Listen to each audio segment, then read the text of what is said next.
Maykiga obuna bo'ling. Sifatli animelar faqat bizda.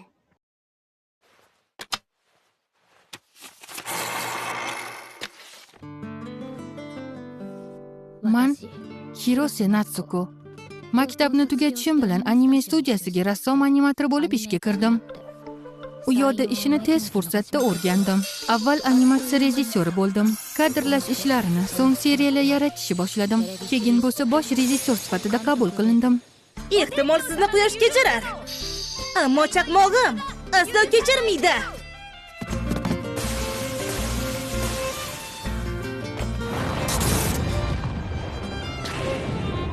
Mani serialim shov-shuvli mashhurlikka erishdi. Ikkinchi ishim bo'lsa, to'liq metrajli romantik komediya bo'lishi kerak edi. Uni ko'rmasdan turib hit deb atashdi. Hamma mendan yana bitta shedevr kutayotgandi.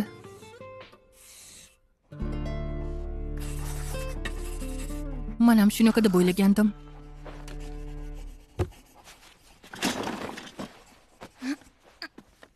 Natsuko, ishlar qalay? Qadrlashni hech bo'lmasam yarmini tugatdingmi?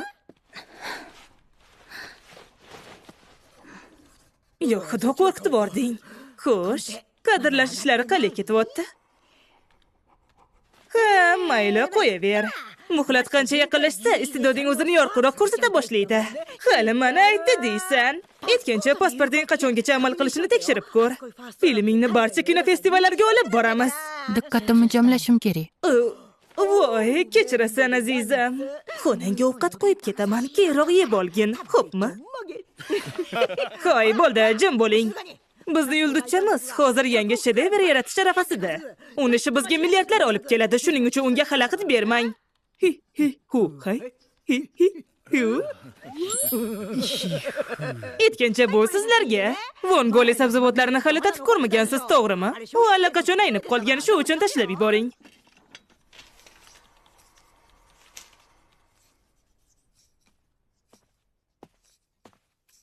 Rejissyor, Anonis uchun bizaga asosiy kadrlarni yuborishdi. Tekshirib ko'ring, iltimos. Birinchi muhabbat, Anonis uchun promokod. Iltimos qayta ishlang. Qayta chiziladi. Bu hech narsaga yaramaydi. Qaytadan chizish kerak. Nima? Qaytadan chizishsin. O'tinaman, hech bo'lmasa nima yoqmayotganini ayting, iltimos. Yaxshisi hammasini o'zim chizaman. Bu ilojsiz. Direktor kadrlarni tugatmaguningizcha sizga ish bermaslikni buyurgandilar. Sochlarini qara. U kadrlarni tugatmaguncha sochlarimni kaltalatmayman degan. Birinchi sevgi, tushunishimcha deadline-ga umuman to'g'ri kelmaydi. Aytishlaricha premyeraga ulgurmay qolishlari ham mumkin ekan. Yo'q, hammasi shunchalik yomonmi? Ha, mayli, menga nima? Amallab ulguradi-da. Boshqa iloji ham yo'q. Axir bu daho rejissyor Natsuko Hirosening filmi-ku.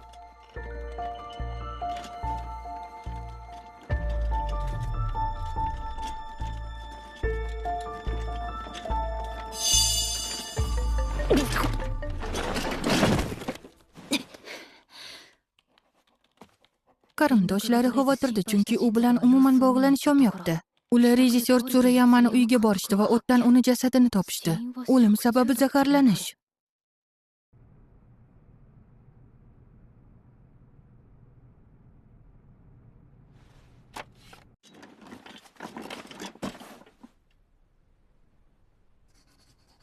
Kechirasiz. Balki tahrirlash ishini biror kimga topshirarsiz.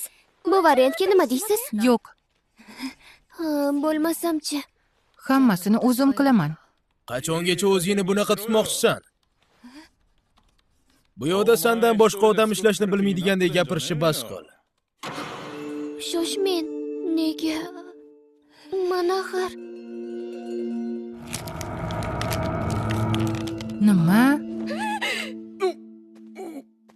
Karmisan nima balo? Men ham ramen yemoqchiman degandim-ku senga.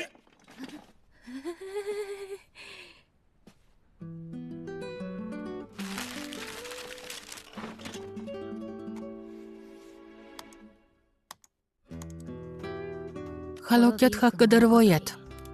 O'zini qora syujeti bilan mashhur. Bu film har qanday odamni tushkunlikka tushirishi mumkin deyshadi. Shou biznes olamida u muvaffaqiyatsiz. Tomoshabinlarga bo'lsa u umuman yoqmadi. Syujet markazida Lyuk Breyxvart turadi. U do'stlari bilan yelkama-yelka turib o'z dunyosini himoya qilishga harakat qiladi va ulkan bo'shliq Voidni tug'ilishiga yo'l qo'ymaydi. Million marta ko'rdim, lekin baribir tushunmayapman. Lekin film meni aynan shuning uchun o'ziga tortyapti. Bu film sahnalashtirilsa qanaqa bo'larkin? Lyuk rolida chiroyli va har xil tryuklar qila oladigan yigit bo'lish kerak. Ha, to'g'ri. Bilaman. Haligi yigit u Rayderda o'ynagan edi. Yuzi esimda, lekin ismi esimda yo'q.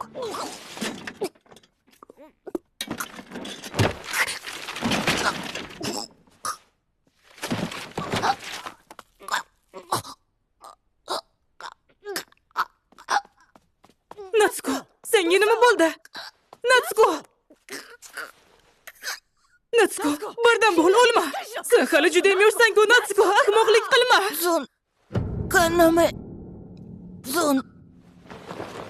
Natsuko!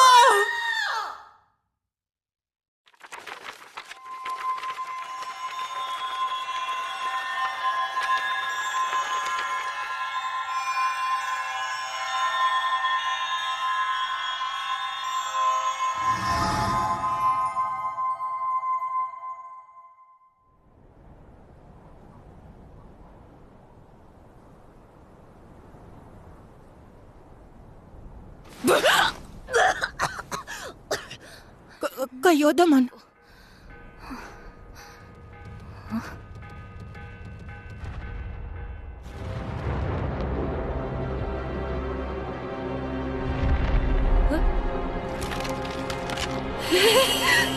Do'zaxdamanmi nima balo?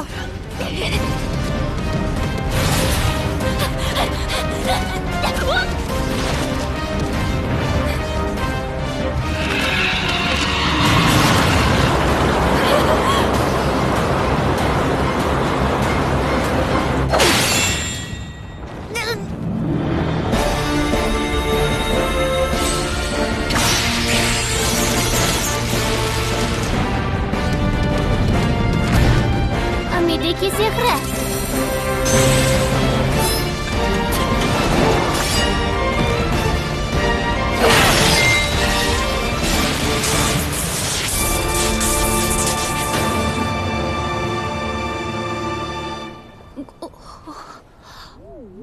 Void xavfi 0%.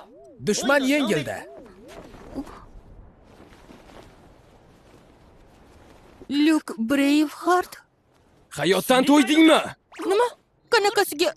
Man tirikmanmi? Voy, qayerdaman o'zi? Cho'lmi, sohilmi, Totoriymi? Yaxshimisan? Yunyo? Milin va Kyujay? Cosplaymi bu? Zo'r tayyorgarlik ko'ribsizlar. Yunyo, dahshatsan, hatto hayvon hidini ham o'xshatibsan. Hayvon hidini? To'xtanglar, men komiketadamanmi o'zi? Demak, buni proyektor bilan qilish kerak. Uni kim manga notanish? Xullas, bu isbotdan Voidlarni ko'rgani kelibdi. Nima? Sani isming nima? Hirose Natsuko. Hirose Natsuko? Matros kiyimidagi yengil tabiat qiz, Zulmat akademiyasining rejissyori Hirose Natsuko. Telefoninglarni bir daqiqaga berib turinglar, ofisga qo'ng'iroq qilishim kerak. Hirose Natsuko. Quloq sol. Signalni eshitishing bilan pana joyga qochgin. Endi qaytamiz. Xo'p.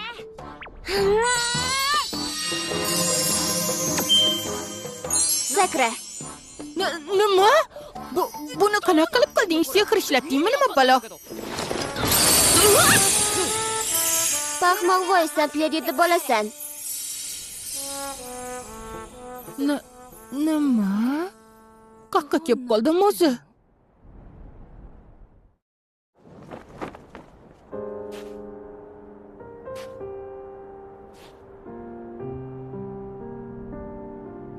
Qaysi gunohlarim uchun men bu yerda yuribman?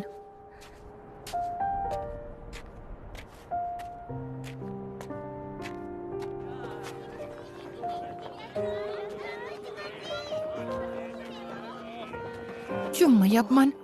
Ko'ngil ochar bog'mi bu?